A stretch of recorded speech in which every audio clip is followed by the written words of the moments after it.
Suryo Saputra. Nama saya Fadil Bimo. Perkenalkan, nama saya Ferdian Suryoni. Perkenalkan, nama saya Ibnu Kaprawi. Perkenalkan, nama saya Muhammad Abdurrahman.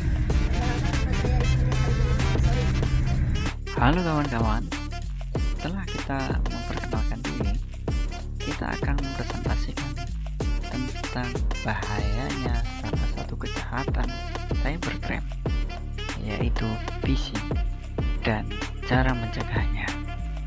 Mari kita simak penjelasan berikut ini. Phishing adalah ancaman siber yang semakin sering terjadi di era digital, menyasar individu, perusahaan, hingga lembaga pemerintahan. Serangan ini dirancang untuk mencuri data pribadi seperti kata sandi, nomor kartu kredit, dan informasi rahasia lainnya. Pentingnya pemahaman dan kesadaran akan bahaya phishing saat krusial untuk menjaga keamanan dan privasi dalam kehidupan sehari-hari. Phishing adalah metode penipuan di mana penyerang menyamar sebagai entitas terpercaya seperti bank, situs web populer, atau perusahaan besar untuk menipu korban agar memberikan informasi pribadi. Penyerang sering menggunakan email palsu, pesan teks, atau situs web yang meniru situs web asli untuk menjerat korban. Jenis-jenis phishing. Jenis-jenis phishing itu ada 5, yaitu 1. Email phishing, spear phishing, whaling phishing, dan smishing. Email phishing adalah merupakan jenis phishing yang paling umum di mana penyerang menggunakan email palsu untuk menipu korban. 2. Spear phishing. Spear phishing adalah serangan yang disesuaikan untuk menargetkan individu atau organisasi tertentu. Biasanya dilakukan dengan mengumpulkan informasi terlebih dahulu untuk membuat pesan yang tampak lebih meyakinkan. 3. Whaling. Whaling adalah jenis serangan phishing yang menyasar individu dengan profil tinggi seperti eksekutif perusahaan. Serangan ini sering menggunakan pendekatan formal dan meyakinkan. 4. Phishing. Phishing adalah serangan phishing melalui panggilan telepon di mana penyerang mengaku sebagai pihak berwenang untuk mendapatkan informasi sensitif. 5. Smishing. Smishing adalah phishing melalui pesan teks atau SMS di mana penyerang mencoba menipu korban agar memberikan data pribadi mereka dengan menawarkan tautan atau informasi palsu. Tanda-tanda phishing. Tanda-tanda phishing pada umumnya ada 4. Tanda-tanda umum dari phishing meliputi 1. Permintaan mendesak untuk memberikan informasi sensitif. 2. Tautan atau lampiran mencurigakan dalam pesan yang tidak diharapkan. 3. Kesalahan ejaan atau tata bahasa. 4. Pengirim yang tampak sah tetapi tidak relevan dengan aktivitas Anda. Dampak phishing: kehilangan data pribadi, informasi seperti kata sandi dan nomor kartu kredit dapat disalahgunakan oleh penyerang untuk kegiatan ilegal termasuk pencurian identitas. 2. Kerugian finansial. Korban dapat kehilangan uang secara langsung akibat penyerang yang mengambil alih rekening bank atau kartu kredit. 3. Kerusakan reputasi individu atau perusahaan yang datanya bocor dapat kehilangan kepercayaan dan menghadapi penurunan reputasi yang signifikan.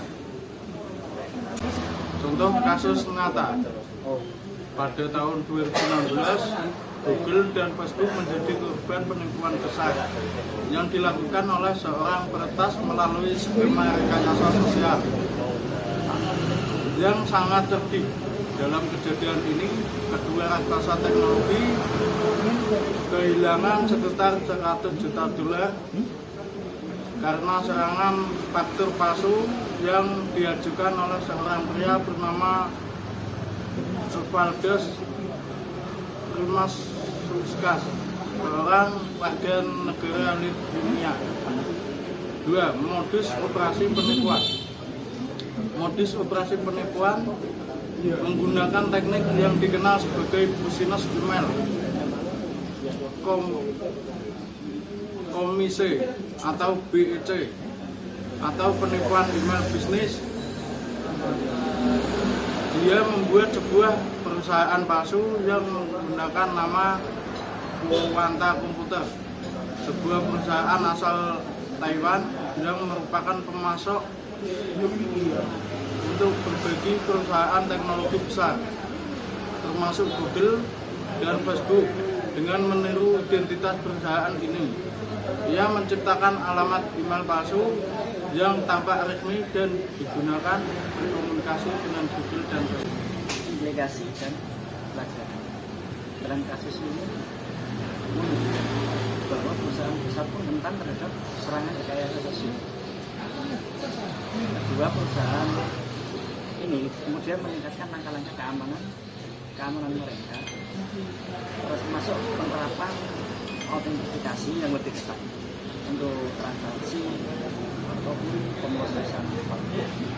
Selain itu, kasus ini menyoroti pentingnya edukasi bagi kita sebagai mahasiswa terkait dengan ancaman BEC atau bahasa Indonesia bisnis email promosi,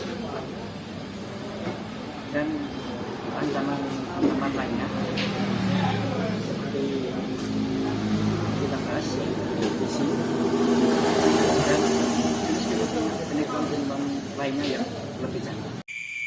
Di sini saya akan menjelaskan bagaimana cara kerja phishing. Cara kerja phishing pertama-tama adalah mengidentifikasi target. Setelah target teridentifikasi, penipu akan mengirimkan sebuah email atau pesan melalui WhatsApp maupun platform sejenisnya yang mengaku dari sebuah institusi atau perusahaan terpercaya, atau mengaku akan memberikan hadiah kepada korban dengan harapan agar korban tertarik untuk mengklik tautan atau mengunduh lampiran. Setelah korban mengklik tautan tersebut, korban akan diarahkan kepada situs web palsu yang sangat menyerupai situs aslinya atau memungkinkan malware masuk ke perangkat korban. Langkah selanjutnya, setelah masuk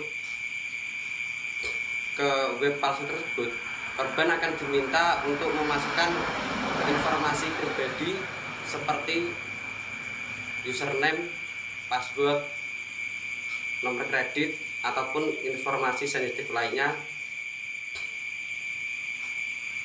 atau memberikan informasi sensitif lainnya pada situs palsu tersebut, atau memberikan akses ke data korban. Setelah eksploitasi berjalan lancar, si penipu akan menggunakan data-data korban tersebut untuk melakukan hal-hal ilegal atau kriminal, seperti mengakses akun korban, melakukan transaksi penipuan, menguras saldo rekening korban, ataupun menjual data-data korban tersebut. Berikutnya adalah cara mencegah phishing. Phishing dapat kita cegah dengan mengklik tautan dalam email atau pesan yang tampak mencurigakan atau berasal dari pengirim yang tidak dikenal. Yang kedua, selalu memeriksa URL secara teliti sebelum memasukkan informasi pribadi untuk memastikan keasliannya. Yang ketiga adalah aktifkan autentifikasi dua faktor atau 2FA pada akun penting untuk lapisan keamanan tambahan, sehingga lebih sulit bagi penyerang untuk masuk meski memiliki kata sandi. Yang keempat, yang terakhir adalah pastikan keamanan perangkat lunak diperbarui secara rutin agar terlindungi dari malware yang mungkin menyusup melalui phishing.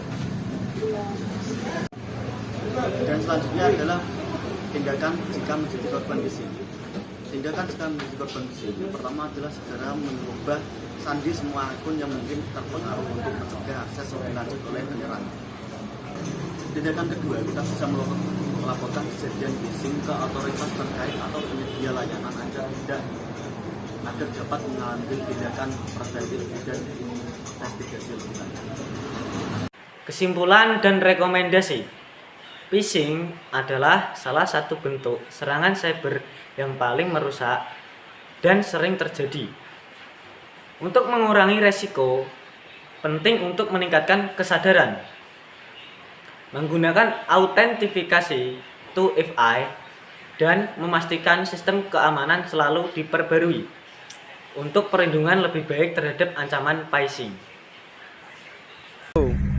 Sekian dari kelompok